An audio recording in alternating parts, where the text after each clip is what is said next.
asante, Mungu wangu, twasema asante kwa wema wako, kwa maana fadhili zako zadumu milele na milele. God will make a way where there seems to be no way. He works in ways we cannot see. He will make a way for me. He will be my God. Hello everybody, my name is Elihuti. Jina langu ni Elihuti. Niyomungere. Niyomungere. As we are about to hear my testimony, kama vile mnajoenda kusikia ushuhuda wangu, how God has delivered me jinsi ambavyo Mungu anaweza kuniokoa from the worldly things. kutoka. But before we have not gone into many details, mbele ya kuingia katika ushuhuda halisi, let's just go in the word of God. Tusome kwanza maandiko. Let's read Ephesians chapter 2. Tusome wa Efeso sura ya 2, verse 1 mstari wa kwanza to 6 hadi wa 6. and then we follow. Na baadaye tutaendelea. Tunaenda kusoma kwa Kiswahili. Nanyi mlikuwa wafu kwa sababu ya makosa na dhambi zenu ambazo mliziendea zamani kwa kuifuata kawaida ya ulimwengu huu, na kwa kumfuata mfalme wa uwezo wa anga, roho yule atendaye kazi sasa katika wana wa kuasi. 3. Ambao zamani sisi sote nasi tulienenda katika hayo, katika tamaa za miili yetu, tulipoyatimiza mapenzi ya mwili na ya nia, tukawa kwa tabia yetu watoto wa hasira kama na hao wengine. 4. Lakini Mungu kwa kuwa ni mwingi wa rehema, kwa mapenzi yake makuu alitupenda, hata wakati ule tulipokuwa wafu kwa sababu ya makosa yetu, alituhuisha pamoja na Kristo, yani tumeokolewa kwa neema. 6. Akatufufua pamoja naye, akatuketisha pamoja naye katika ulimwengu wa roho katika Kristo Yesu. Amen. As we hear the word of God, kama vile tunavyosikia maandiko, it tells us the parts of how before you have not been delivered from the world to come to Christ. Yanatuambia mbele yetu kuja kwa Yesu Kristo. It says that, it makes it clear, says that before you have not been delivered, you were following the worldly laws. Inasema kwamba mbele ya mtu kupata wokovu anakuwa anafuata ya ulimwengu. So when, in the meantime, meaning when you are following the law of the world, meaning you are following the law of the devil. Unapofuata sheria ya kidunia inamaanisha ya kwamba unafuata sheria ya mwovu ambaye ni shetani. So people, they will ask themselves, how can you be disconnected following the law of the devil? Inawezekanaje mtu kuweza kuachana na kufuata sheria za shetani? It's a simple thing. Ni jambo la kawaida. It's welcome Christ in your life. Ni kumkaribisha Yesu Kristo katika maisha yako. Because when Jesus came to the world, kwamba Yesu alipokuja duniani, he did not come to look for the righteous. Hakuja kwa ajili ya watakatifu. He came to look for the lost ones. Yesu Kristo amekuja kwa ajili ya waliokuwa wamepotea. Which is me and you. Ikiwa kwamba mimi pamoja na wewe. And that's why the word of God says, when you receive God in you, ndio maana maandiko yanasema ya kwamba unapompokea Kristo ndani yako, you die with him, unakufa pamoja naye, and you rise with him. Na unafufuliwa pia pamoja naye. What is to die and rise? Nini maana ya kufa na kufufuka? Dying, kufa, it doesn't mean you are dead. haimaanishi unakufa kimwili. So dying with him kufa pamoja naye, is the time as you take to humble yourself to ni Christ kipindi unaamua kunyenyekea mbele za Yesu and Kristo welcoming him in your life. na kumkaribisha katika maisha yako. And after that, Na baadaye that's when God will take over. ndipo Mungu atakapokuja sasa kuongoza. Whatever chain might be holding on to you, Kamba zote ambazo zinaweza kuwa zinakufunga will break atazikata in no time. na kwa muda mfupi sana. So we read the word says that Tumesoma maandiko yasema, before you have not been divorced from the worldly things, mbele hamjatenganishwa au hamjatengana na ya dunia, you do everything which is the devil wants you to do. munafanya matakwa ya shetani. Today I will speak upon your life. Siku ya leo nitaenda kuzungumza na maisha yako. What is to do things for the worldly things which is around? Ni nini kufanya matakwa ya dunia ambayo yanakuzunguka? It's the time is, let's just go for a little bit ashore. Ngoja tuweze kutizama kidogo tena. Sexual, uzinifu, that's from the devil. inatoka kwa shetani. Killing, Mauaji, it comes from the devil. yanatoka kwa shetani. Fighting, Mapigano, it comes from the devil. yanatoka kwa shetani. All those things you see that worldly people do, Hayo yote ambayo tunayaona ulimwengu Smoking, unayofanya, kama vile kunywa sigara, tumbaku, drinking, kuweza kunywa pombe, marijuana, kuweza kunywa ganja, if all those things comes from the devil. hayo yote ambayo yanatoka katika matakwa ya shetani. And that's when it comes to the point saying, that's what the word of God says, when we're not being divorced from the world, we're following the law of the devil. Ndipo maandiko yanasema kwamba mbele ya kuweza kumfuata Yesu Kristo tunafuata sheria za ulimwengu huu. I'm not saying I haven't. Sijasema kwamba sijafanya. I have. Nimefanya.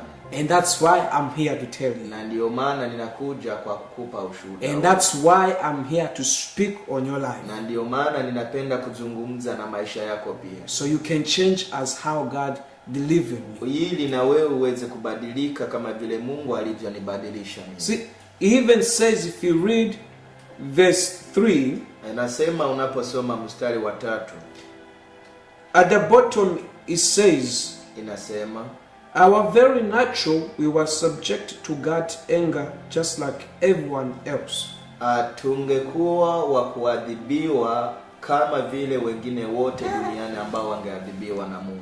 So what does that mean? Inamaanisha nini? When you have not changed, Kama haujabadilika au kama haujabadilishwa, you are still the under of the anger of God. unaendelea kuwa chini ya hasira au ghadhabu ya Mungu. How can you not be under of the anger of God? Unawezaje kutoka chini ya hasira ya Mungu? It's submitting to God, Unapashwa kujitoa na changing mbele za and Mungu. come to God. Ubadilike na kumfikia au kumjia Yesu Kristo au Mungu. Without not taking time, let's read 13 Bila kuchukua muda mrefu tusome mstari wa 13. to 16. Mstari wa 13 mpaka mstari wa 16 tunasoma kwa Kiswahili.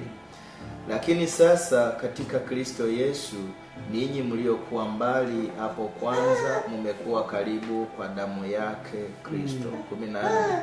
Maana yeye ndiye amani yetu, aliyetufanya sisi sote tuliokuwa wawili kuwa mmoja, akakibomoa kiambaza cha kati kilichotutenga. 15.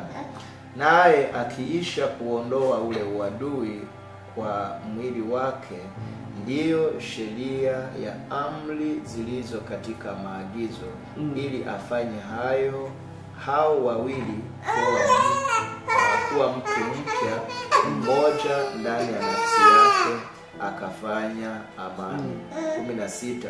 Akawapatanisha wote wawili na Mungu katika mwili mmoja kwa njia ya msalaba, akiisha kuufisha ule uadui kwa huo msalaba.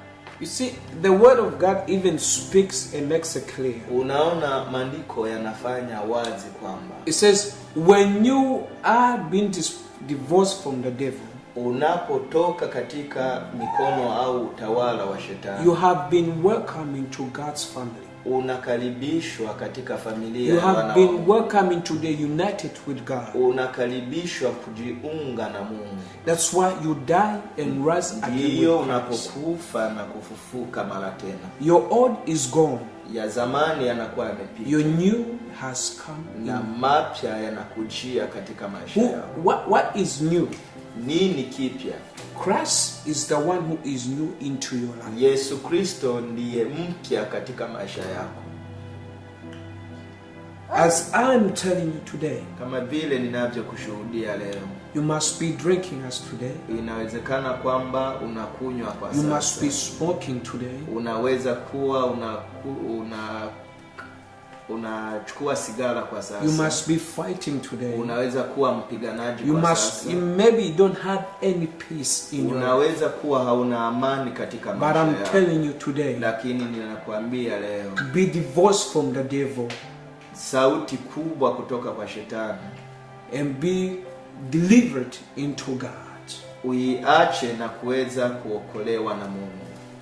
Without not taking time, Bila kuchukua muda mrefu, let's go into details. tuweze kwenda kidogo. For me, when I was back in Africa, Kwangu nilipokuwa Afrika, I was a good boy. nilikuwa kijana mzuri, But it comes to a time where things aren't well. lakini ikafika muda ambako mambo hayakwenda sawa. Yes, I was born into a Christian family. Nilizaliwa katika familia ya Wakristo. Yes, my mom, she's a strong prayer. Mama yangu ni muombaji. All my family are very Christian. Na familia yangu kwa ujumla ni Wakristo. But I was into it. Lakini sikukuwa ndani sana. I was into my own stuff. Nilikuwa nikifanya mapenzi yangu. Living in my own style. Nikiishi maisha niyapendayo. What do I mean by living in my own style? Ninamaanisha maisha nini, kuishi maisha yangu binafsi. I will go to school. Ningeenda shule. I will not focus. Lakini sifuatilii ambavyo wananifundisha. How did I left school? Nimeachaje shule? There was one time I went to school. Ilikuwepo muda ambako nilienda shuleni. There was this girl. Nikakutana na binti huyu fulani. That was my first I started loving girls. Ambaye nilimpenda mara ya kwanza. And I got very distracted. Na nikaweza kupotea. So I will go to work. Ningeenda kazini. The money which I'll make, Pesa ambazo nitapata, I will take her to her and I give her. nitapeleka pesa kwa huyu binti. But the funny part is she wasn't into me. Lakini la ajabu, yeye hakukuwa ndani yangu. She was into school. Alikuwa anapenda sana kusoma. But I was falling for her.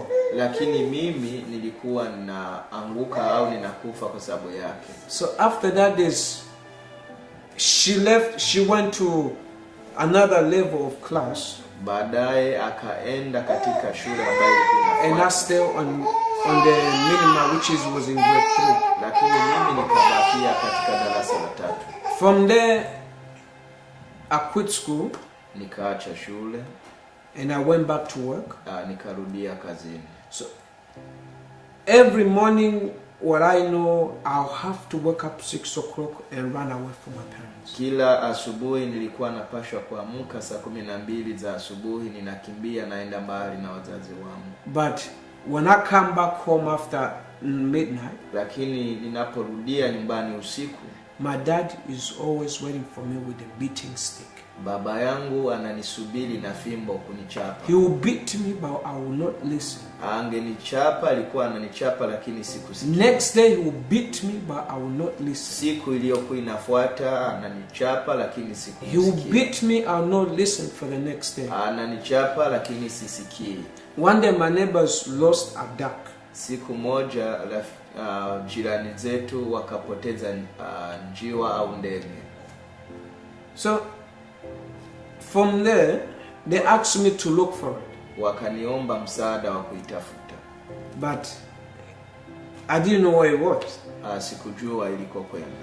I used to go around in the villages, neighborhoods. Nilikuwa napenda kuzunguka katika sehemu za majirani wanapoishi. And one day I didn't have anything to do. Siku moja sikukuwa na kazi. So what I did, I decided to steal a duck. Nikaamua kuiba ndege. This was in Malawi.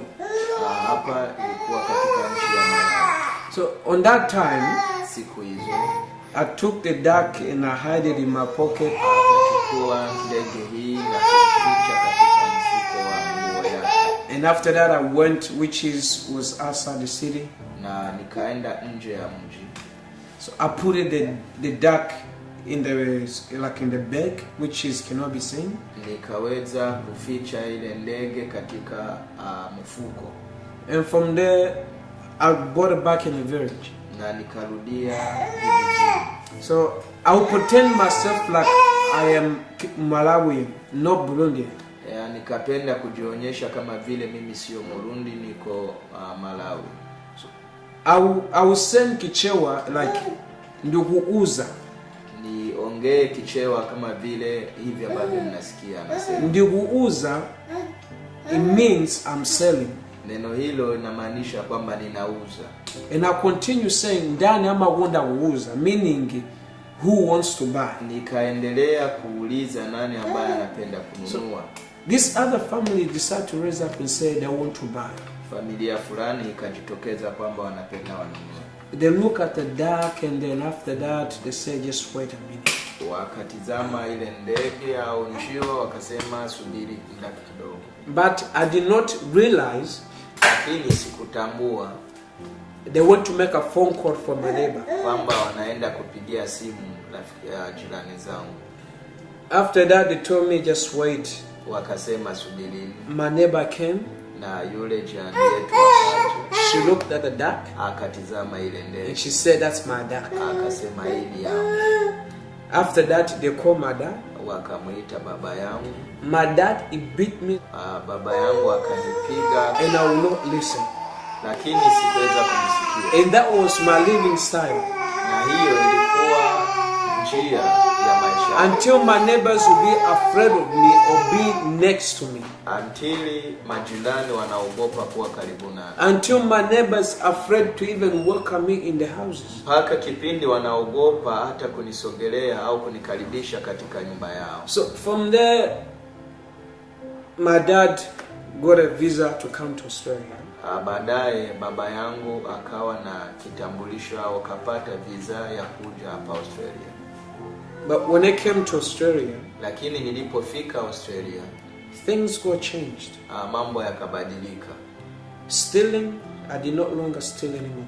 Sikuweza kuiba tena. But I did only 2 times or 1 time. Nimefanya tu kama vile mara moja au mara mbili. That's when I did it was at this big W shop. They had to bring me back from home. Nilienda nikaiba katika soko moja lakini wakanirudisha nyumbani. But from there I stopped. Lakini baada ya hapo nikaacha. After that I continue living in other styles of living of, as a street boys. Nyuma ya hapo nimeendelea kuishi lakini nikawa kama vile watoto wa barabarani. I will not listen to my parents. Sikuweza kuwasikia wazazi wangu. What I would do in the morning, not even go to school much. Yale ambayo nilikuwa nayafanya sikuweza kwenda hata shuleni mara nyingi. When you get to Australia, there's some parents who don't give you money. Wazazi wengi wanakuwa hawatoi pesa kwa watoto. So what you gotta do, you gotta fund your own living. Lakini unatafuta jinsi gani utaishi. My parents will never ever give me even a money to even say, let me take it to McDonald's or to buy something to eat. Wazazi wangu hawakuweza kunipatia pesa hata kidogo ya kununua kitu fulani. What did I do? Nini ambacho nimefanya? I'll wake up in the morning. Ningeamka asubuhi. I'll go to McDonald's. Ninaenda kwenye shop ambayo wanaita McDonald's. Just at McDonald's. Ninapofika kule. You know, the sad thing is, jambo la kusikitisha, I will have to take the food which has been chucked in the rubbish bin. Nilikuwa nachukua au naokota chakula ambacho kimetupwa katika mabini. And I will eat it. Na nikala. When I see a family they gathering eating, ninapoona familia inakaa pamoja wakila, I'll wait for them to go. Nilikuwa nasubiria wamalize waondoke. But what has been left over, that's what I would take and I'll eat. Lakini yale mabaki ndio nakuwa naenda, nilikuwa nachukua na kuweza. When I see people chuck hamburger in the bin, ninapoona kwamba watu wanatupa mikate, I will pick up the hamburger from rubbish. Ningechukua kutoka ambapo ameitupa and I will eat it. Baadaye ninakula. Day every morning, siku baada ya siku, asubuhi baada ya asubuhi, I will continue doing that. Niliendelea kufanya mambo kama hayo. If I'm not mistaken, I did it for about 6 or 4 months. Nikafanya karibu katikati ya miezi 4 na miezi 6. And after that I left. I met a family. Na nikaweza kukutana na familia in that McDonald's, kule ambako nilienda kwenye soko ya McDonald's, which was a Christian family, ambayo walikuwa Wakristo familia hiyo. So, from there they asked me who I am. Wakaweza kupenda nijitambulishe mimi ni nani. And I gave all my details who I was. Nikaweza kuambia mimi ni nani. But from there they decided wakaamua sasa to buy me a food to eat. Kuninunulia chakula nikaweza kula. And they decided to, which was exciting to me, kitu ambacho kilikuwa ni furaha kwangu. They let me living in the family. Wameniruhusu kuishi katika. From McDonald's I went to live with them. Nilitoka kwenye soko hiyo ya McDonald's naenda kuishi pamoja nao. Next day I went to grab all my clothes and say, "Mom, I'll leave you. I won't." Na baadaye nikaamua kurudi kwetu na chukua kila kilicho changu na waambia wazazi kwamba mama naenda. Just like that. Kama hivyo kawaida. And which is people are doing today. Na ni vitu ambavyo watu wanafanya kwa siku ya leo. People want to run away from the family. Watu wanapenda kwenda mbali na familia. People don't want to be with the parents and mothers. Watu wapendi kubakia au kusimama pamoja na wazazi. But I'm telling you, lakini napenda nikwambie, your parents are the biggest things in your life. Wazazi wako ni wa muhimu katika maisha yako. Your parents are second God for you. Wazazi wako ni Mungu mbele yako duniani. From there I didn't have any much communication with my mom. Kutoka pale sikuweza kuwa na mawasiliano mengi. I lived with the family for 1 year. Nimeishi pamoja na ile familia kwa mwaka mmoja. From there they changed me and I started going to the church. Wakaweza kunibadilisha, basi nikaanza kwenda kanisani. They took me to school to learn mathematics, everything. Wakanipeleka shuleni pia kuweza kujifundisha hesabu. But one day came, lakini siku moja ilipofika, I decided to go back to mama. Niliamua kurudi kwa mama yangu. Didn't have any connection with them. Sikuwahi kuwa na mawasiliano pamoja nao. I just decided to go to mama. Nikaamua kurudi. They came back to me. Wakanirudia. And they asked me, why you never have any connections? Wakaniuliza kwa sababu gani hatuna mawasiliano tena. If you should have just told us and we'll let you go. Ungetuweza kutuambia tungekuruhusu kwenda. But I just told them I miss my family. Lakini nikawaambia kwamba ninakumbuka familia yangu. But the good thing is we never lost any communication. As I'm telling you, from today we still have communication. Lakini ninalokuambia ni kwamba mpaka siku ya leo mawasiliano yetu yamerudia kuwa mema. Which is good things in my life. Jambo ambalo ni baraka kwangu katika maisha yangu kwa sasa. From there, when I went back with my mom, niliporudia kuishi na mama yangu, I continued going to school. Niliendelea kwenda shule. And one day I got hit by a car overnight. Siku moja gari ikanigonga usiku. And I was in hospital for about 6 months. Nikalazwa hospitalini kitu cha miezi 6. Which was my left leg.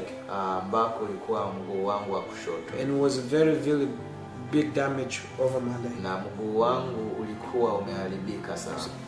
From there, kutoka pale, when I came from hospital, baada ya kuachiliwa kutoka hospitalini, I continued learning to school. Niliendelea kwenda shule. Even though I was learning, I was into girls. Lakini niliendelea kuwa pia napendana na mabinti. It came to a time me and my dad we lost communication. Ikafika kipindi baba yake na yeye wakakosa mawasiliano. It came to a time even my dad would say I'll copy his signature in everything which is I do. Ikafika kipindi ninaweza kuiga sign ya baba yangu.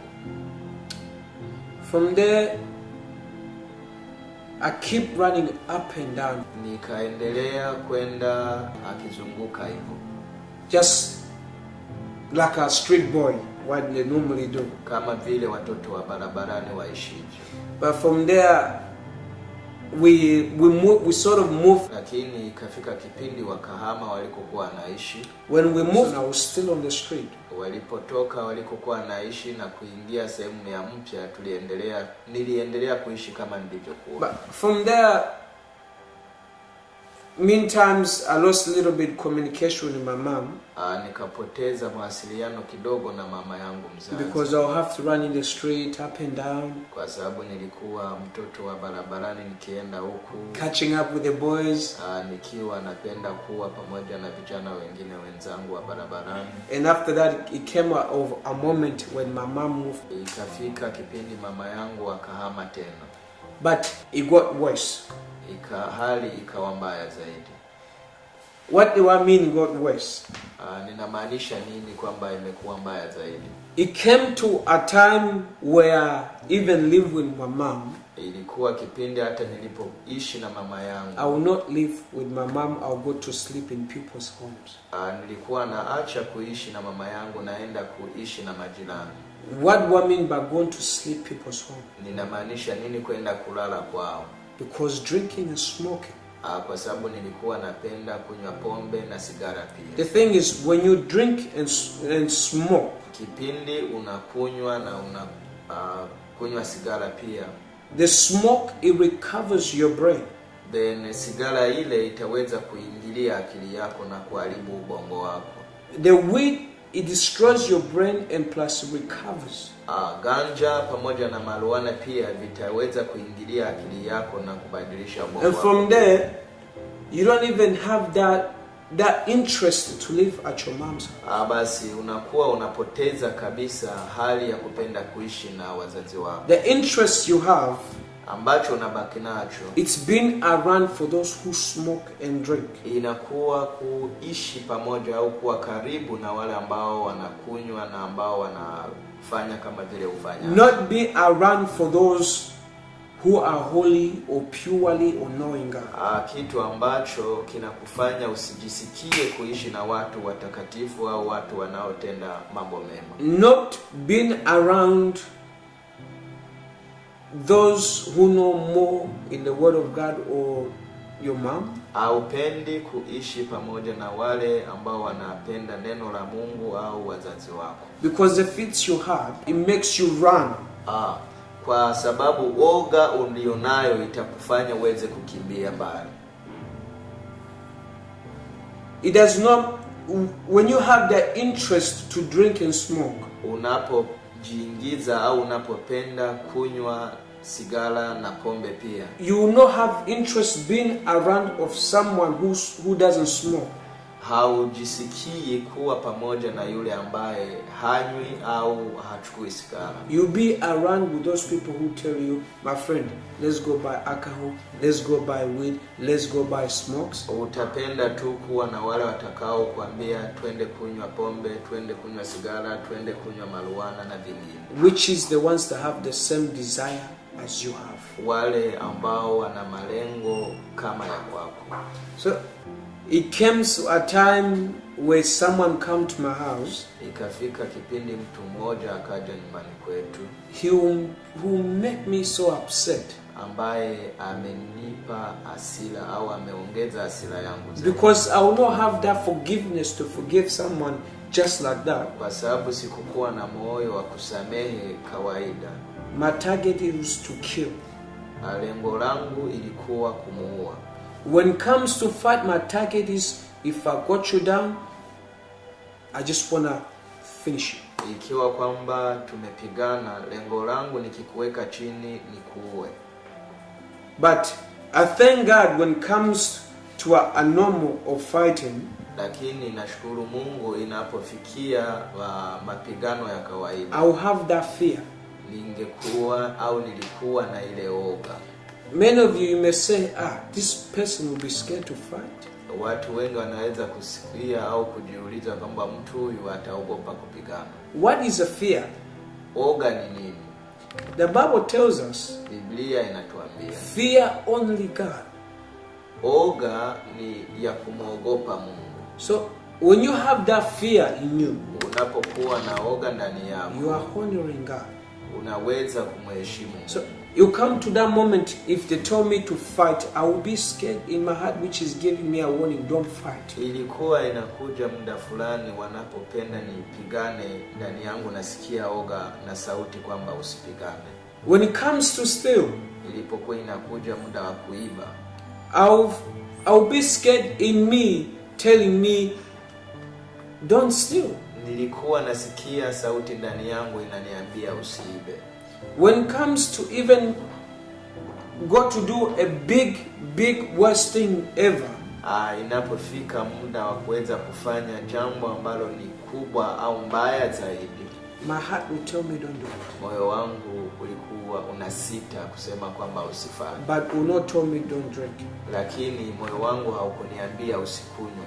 But you will not tell me don't smoke. Moyo wangu haukuniambia niache kunywa sigara. But when it comes to fight, lakini inapokuja muda wa kupigana, when it comes to steal, inapokuja muda wa kuiba, my heart will tell me slow down. Moyo wangu ulisema punguza. So from there it comes to a one time. Ikaweza kufika muda fulani,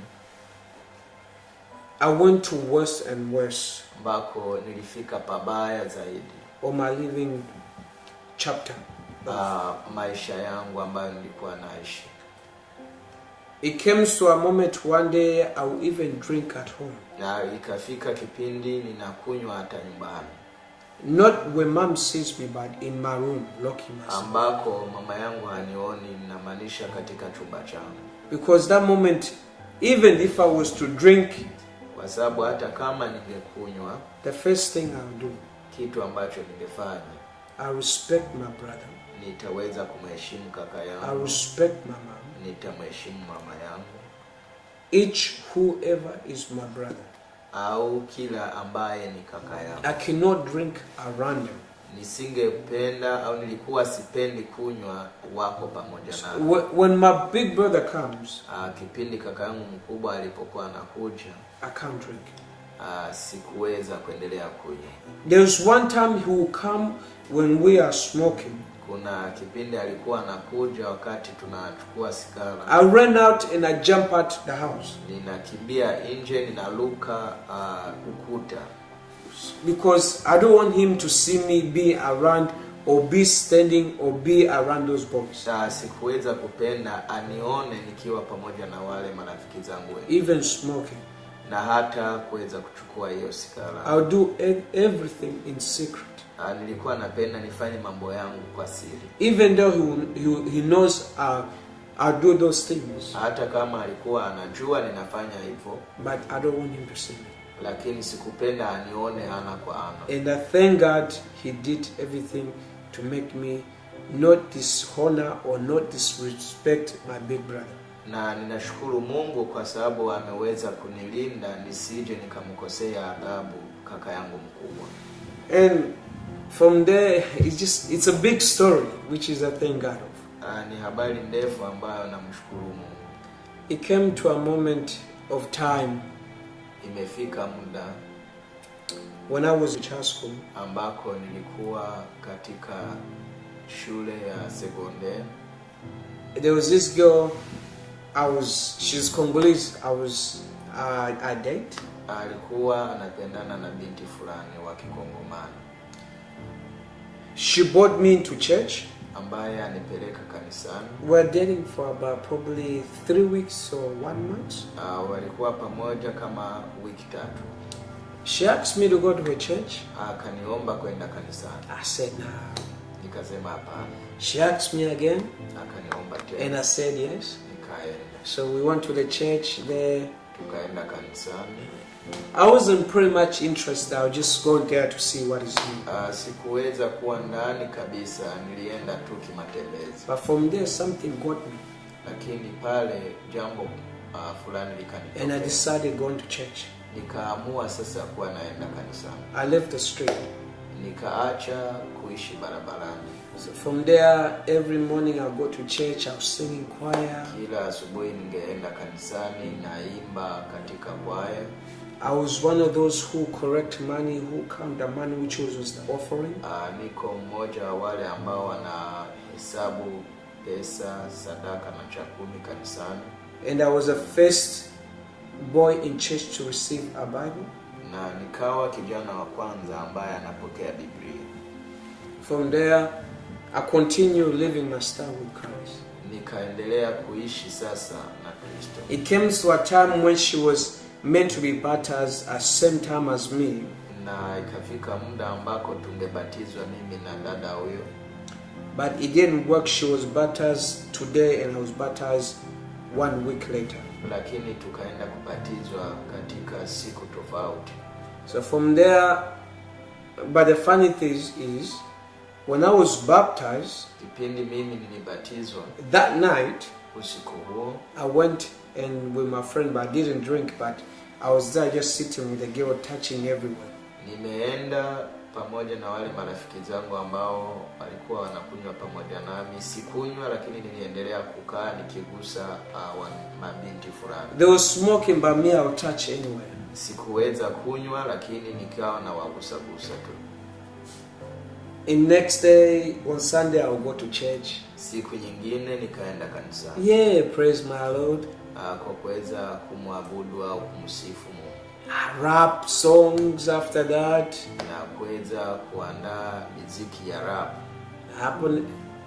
Continue doing things. Na akaendelea kufanya mambo fulani. We do fasting prayer in church. Yeah, I will do it. Walipokuwa na maombi ya kufunga, hata mimi nilijiunga nao. But it came to a time when another man came up in church. Lakini ikafika muda fulani ambako bwana mmoja mwingine alikuja kanisani. Which is our church was Zambi Malamu. Meaning God is good. Ambako kanisa, jina la kanisa lao linasema kwamba Mungu ni mwema. So from there the man came up and asked our pastor. Na bwana huyu akauliza mchungaji wao. If another man came up to us, kama mtu mwingine anaweza kutulia, and he asks us, anatuuliza, what can you give us to, or what are the proof can you give us to show your pastor he is a pastor? Ni kitu gani ambacho unaweza kuonyesha mtu kwamba mchungaji wenu ni mchungaji? So it came a bit noisy on that night, which was a prayer. Ikawa kama vile makwaruzano usiku huo wa maombi. Things slowed down. Vitu vikaanza kwenda chini kidogo. Pastor came up, another which was a lady pastor. She preached about dressing, and this girl just rocked up and started screaming with her mom. Mchungaji mwingine mwanamke akaja akahubiri. Baada ya kuhubiri, binti fulani akasimama na kuanza kulalamika pamoja na mama yake. So from there the church broke down. Hapo kanisa ikaweza kutengana. I followed my pastor to another church. Akaenda pamoja na mchungaji wake kanisa nyingine. We continue, and my pastor left the church, and me I decided to, you know what, I leave about the church stuff. I don't want to do it. Wakaendelea, lakini kanisa ikaweza kushindwa kuendelea. Mchungaji akaacha, alafu yeye akaamua kuacha kurudia kanisani. And I went back on the street. Akarudia tena barabarani. After that, when I came back on the street, I became worse than before. Aliporudia barabarani amekuwa mbaya zaidi kuliko mwanzo. I was a drinker. Aliweza kunywa, smoking weed. Alikuwa anakunywa marijuana. Drinking alcohols. Alikuwa anakunywa pombe. even ice, smoking ice. alikuwa anakunywa ice, But I smoke ice because people tell me ice will make you, even if you punch the wall, you won't feel anything. lakini nilikuweza kutumia hii ice wakiniambia kwamba hata nikipiga ukuta sitaweza kusikia maumivu. When I took the ice, Nilipochukua hiyo, I punched the wall, nimepiga ukuta, I felt hurt. lakini nikasikia maumivu bado. I quit Nikaamua kuacha because what they told me wasn't right. kwa sababu nilivyoambiwa haikukuwa I kweli. went back to smoke my weed. Nikarudia tena kunywa marijuana. I was living with sort of people, with sort of boys. Nimeweza kuishi pamoja na vijana fulani na vijana wengine. But I'll tell you one thing. Lakini nakwambia neno moja. If you ever see a guy named Benoit, Kama unaweza kuona kijana huyu ambaye amemtaja, he's not a bad guy. sio kijana mbaya. May God bless him Mungu ambariki for helping me to change. kwa sababu amenibadilisha mimi. He helped him to change my life. Na amenisaidia kubadilisha maisha yangu. Even though I may do sort of things with him, Hata kama nilikuwa nafanya vitu fulani pamoja naye, but God actually used him to change me. lakini Mungu alimtumia kwa kuweza kunibadilisha. He will have that relationship with my brother Alikuwa na mawasiliano na kaka yangu because my brother wanted to change me, kwa sababu kaka yangu alijaribu kunibadilisha, but he will go through Benoit. lakini akapitia rafiki yangu huyu ambaye From there, I will not listen to him. nisingemsikia kaka yangu. It came to one time, Ikafika muda fulani he told me, akamwambia, if you ever smoke right now, kama umewahi kuweza kunywa, I will punch you. kuanzia leo ukirudia kunywa nitakupiga. From there, I stopped. Akaacha. I stopped definitely. Akaacha mara moja. But before I stop, let me go back to where I was. Lakini mbele ya kuacha, naomba nirudie kidogo nyuma. We continue living in that life. Waliendelea kuishi maisha hayo. Do the same stuff. Nafanya yale yale. Meeting girls. Ninakutana na mabinti. Sleeping with different girls. Kulala pamoja nao. Day by day. Siku baada ya siku. But that did not satisfy me. Lakini sikuweza kutosheka. You know, in life we think, katika maisha tunawazia, everything we see here, yote tunayoyaona, it's what we need. Ni hivyo ambavyo tunahitaji. But it's not what we need. Lakini sio tunavyovihitaji. What we need, ambacho tunahitaji, it's Christ in us. Yesu Kristo ndani yetu. And that's what we need. Na hicho ndicho tunachokihitaji tu. It came to a moment even I wouldn't even understand what is baptized. Ilifika kipindi sikuelewa hata ubatizo ni nini. It came to a moment even when someone preached to me, I'll pretend I'm listening, but when he goes, I go in my own way. Ilikuwa inafika kipindi ninaonyesha kama vile nasikia mahubiri, lakini mtu akienda basi ninaachana naye. That was my foolishness. Hiyo ilikuwa ujinga wangu. And it came to a moment when one time I was smoking black stuff from the weed. Imefika kipindi ambacho alikuwa anakunywa marijuana. When we smoke, we don't worry. Wanapokunywa hawakuagi na wasiwasi. Because we want to enjoy. Kwa sababu wanapenda So kufurahi. that night it came to a point when I was fighting with someone. Ikafika usiku fulani nilikuwa napigana na mtu fulani. When we finished, when I went to bathroom, walipomaliza, I was coughing and I spilled. Nikaanza kukohoa. So, on that meantime, I see blood. Nikaanza kuona damu. I asked myself, what is this? Nikajiuliza nini matokeo ya hii. A few minutes, I didn't see no more blood. Dakika kidogo sikuona damu tena. But from there, lakini kutoka hapo, I didn't stop smoking. Hakuweza kuacha. I continued smoking. Aliendelea. I continued. Nikaendelea. Each day by night, even when the Centrelink pay me money, I'll spend my money. Hata kipindi napokea pesa, niliendelea kuzitumia. I'll continue using that money from Centrelink, buying alcohol, weed, drinks. Nikaendelea kununua pombe, marijuana, sigara na vingine. And after that, it came to a time when I slept with a girl. She was pregnant and she lost her pregnancy. Ikafika kipindi akalala na binti fulani, akachukua mimba, lakini baadaye ikatoka. And after that, there was another time. Ikafika muda mwingine tena, I was dating this girl, ambako alikuwa anapendana na binti fulani. We slept together. Wakaishi au wakalala pamoja.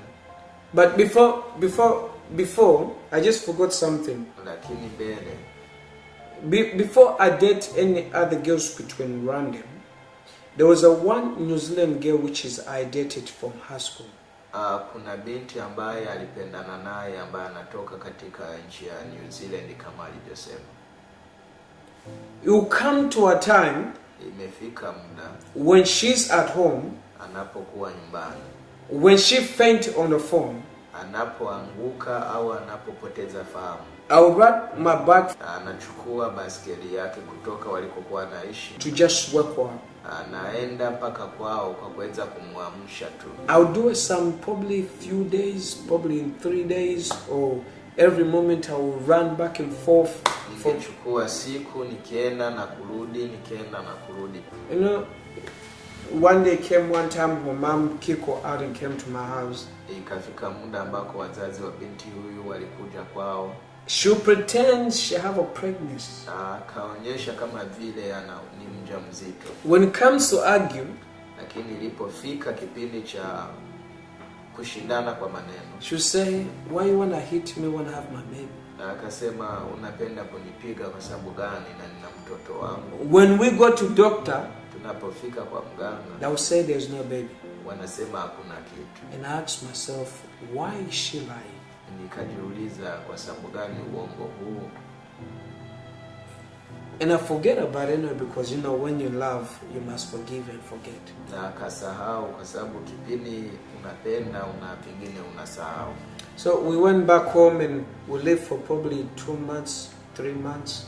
Wakaishi kama vile miezi miwili au mitatu. And I took her back to her mom to live with her mom. Akarudisha binti huyu kuishi na wazazi wake. And we continue living of separate. Wakaendelea kuishi mmoja kwao na mwingine kwao. She went to New Zealand. Akarudia New Zealand. I follow up and she say, why you wanna dump me when I have your baby? I'll say, oh my baby. Oh sorry, let's continue the relationship. Akaendelea kumuuliza kwa sababu gani ulipenda kuniacha na wakati nina kiumbe chako au mtoto wako? Nikamwambia basi yaishe turudiane. So one time she came here and I said, where's my baby? Aliporudia nikamuuliza mtoto yuko wapi? She said nothing. Akakaa kimya. And for me, I know there's no baby. Lakini kwake alijua hakuna mtoto. What makes me go to her is because her love. Ambacho kilinifanya niende kwake ilikuwa ni upendo au mapenzi tu. But from there we lost connections, we didn't talk anymore and I just went on with my own stuff. Wakaachana kuanzia hapo na nikaendelea na maisha yangu. And I joined boxing. Akaweza kujiunga na wapiga ngumi. When I was doing boxing, it came to a moment when my coach wanted to take me to a big head or big stage. Ikawa kipindi kwamba kocha au msimamizi wangu akaamua kunipeleka kwenye ngazi ya juu. From there, I didn't want to go there because I had the word of God in me, changed me. Sikuweza kupenda niende kwa sababu ndani yangu nilikuwa naanza kuwa na neno la Mungu ambalo limenibadilisha. Meaning God doesn't want to take me there. Ya kwamba Mungu hakupendelea niende. He had a plan for me. Kwamba Mungu alikuwa na mpango juu yangu. So I stopped and I went back. Nikaacha na kuweza kurudia. Went back on the street.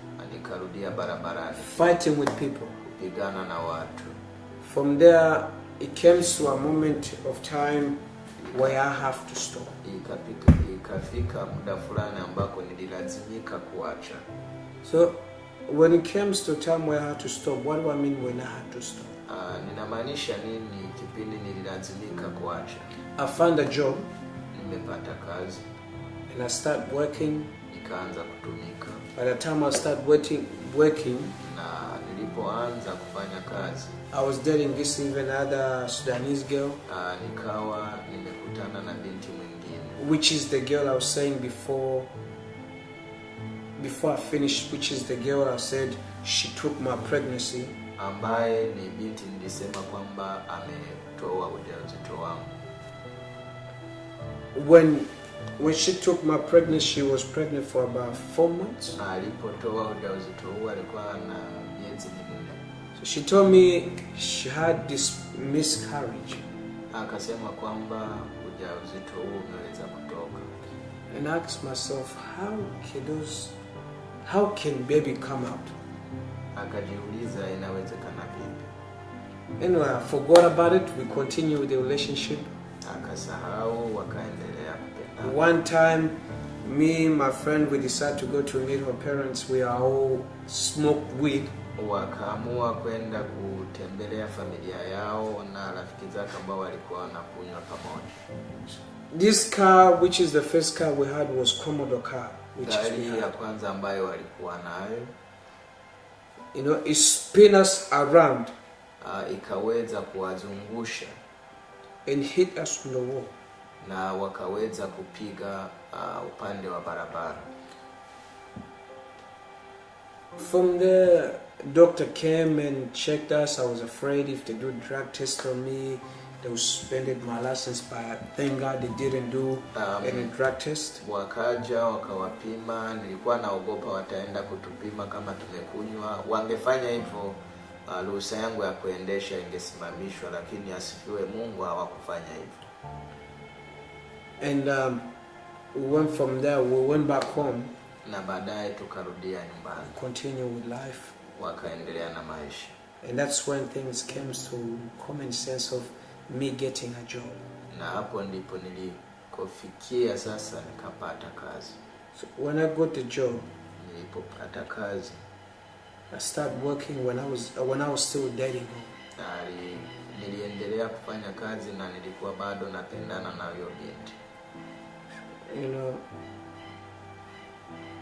after 1 year, mwaka mmoja baadaye, it comes to a moment of sense when we got to break up. Imefika tukaachana. But before the year ends, we met together again. Lakini mbele ya mwaka kuisha tumekutana. And we talk.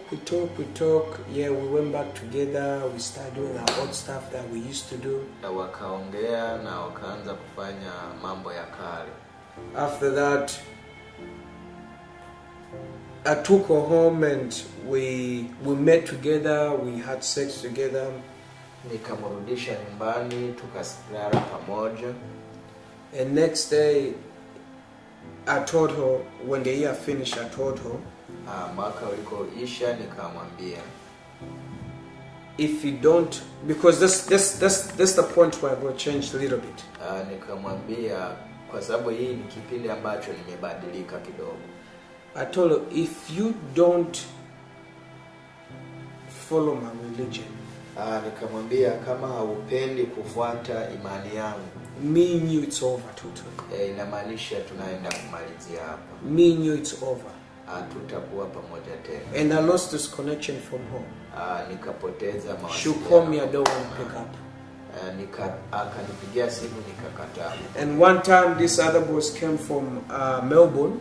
Na siku moja kijana mwingine akatoka Melbourne, which is the boys we used to drink together.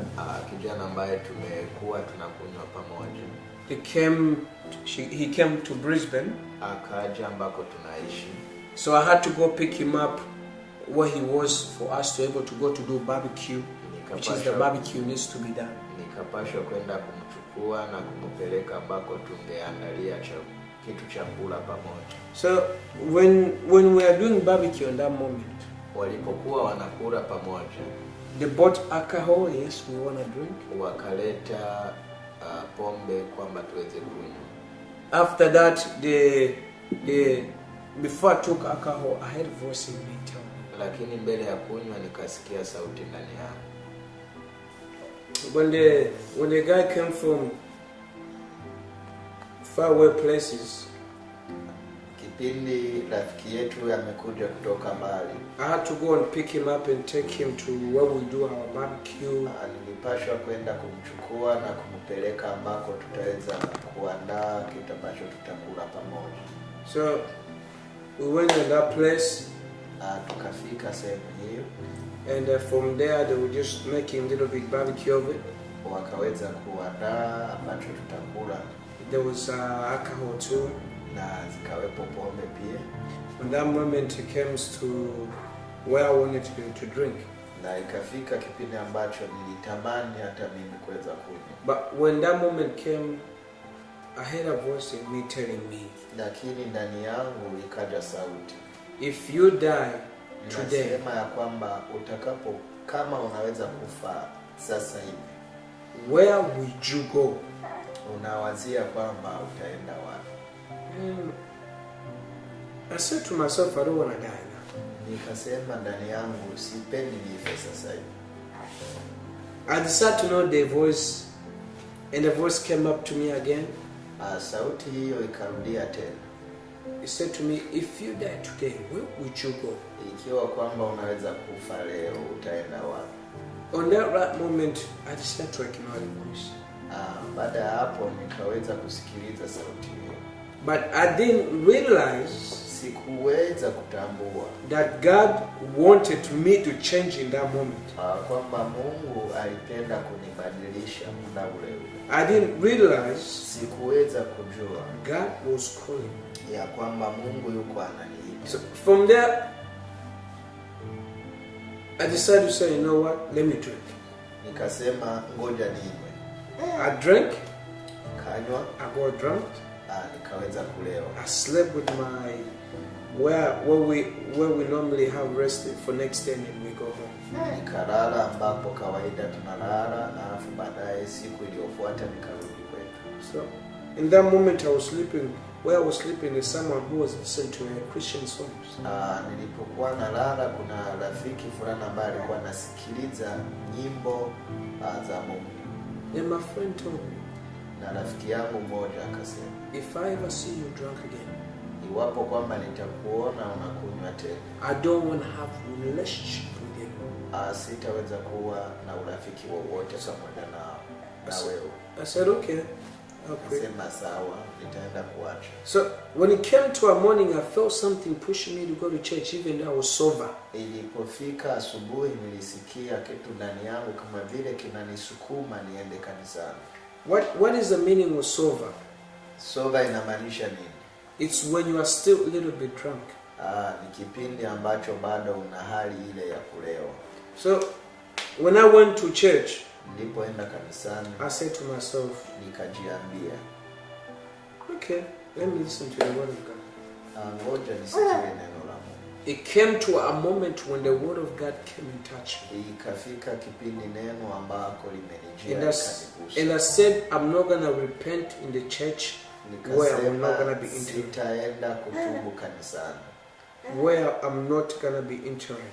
Ambako sitakuwa ninaendelea kuingia. I will repent where I'm going to be entering every day. Nitaenda kuomba msamaha au maombi yangu ya toba ambako nitaendelea kuingia siku zote. Which is where I'm entering now. Ambako ndio kanisa langu kwa sasa. Now I thank God. Ninamshukuru Mungu. He delivered me. Ambaye ameweza kuniokoa. He changed me. Ambaye amenibadilisha. He made me new as from today as you see me. Amefanya kiumbe kipya siku ya leo kama. He did not just change me. Hakunibadilisha tu. He made me happy man. Lakini akanifanya Bwana mwenye furaha. I went back to my work, which is I was doing in church. Nimerudia kazini, kazi zangu ambazo nilikuwa nafanya. The work which is I do in my church now. Kazi ambayo ninafanya musician setting. Ninahusika na vyombo. As a choir singer. Naimba. And I thank God I give that a God. Na nashukuru Mungu, ninampa sifa na heshima. Even though just that He gave me such a wonderful wife.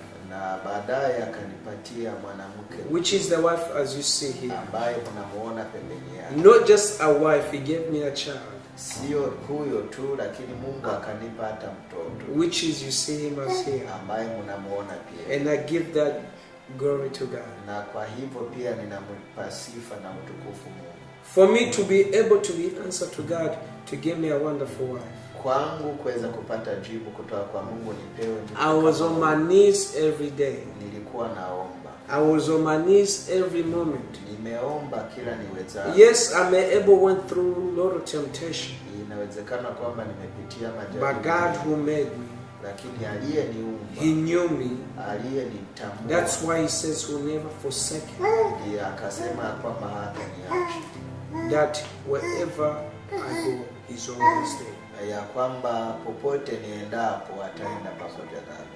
From there I went to Africa and I went to get my wonderful wife.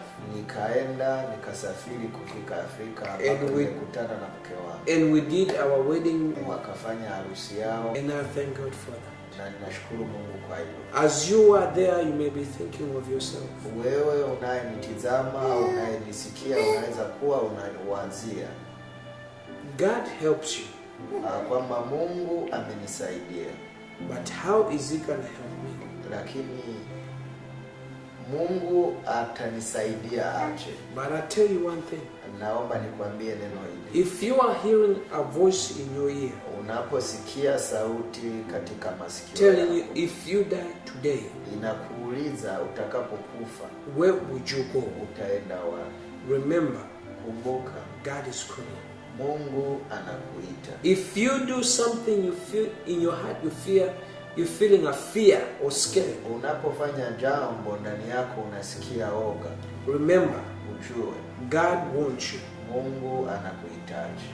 God wants you. Na Mungu anakuhitaji Because He the one who made you. kwa sababu ndiye aliyekuumba. He is Alpha and Omega, Yeye ni mwanzo the na pia beginning mwisho. and the last. Mwanzo na mwisho.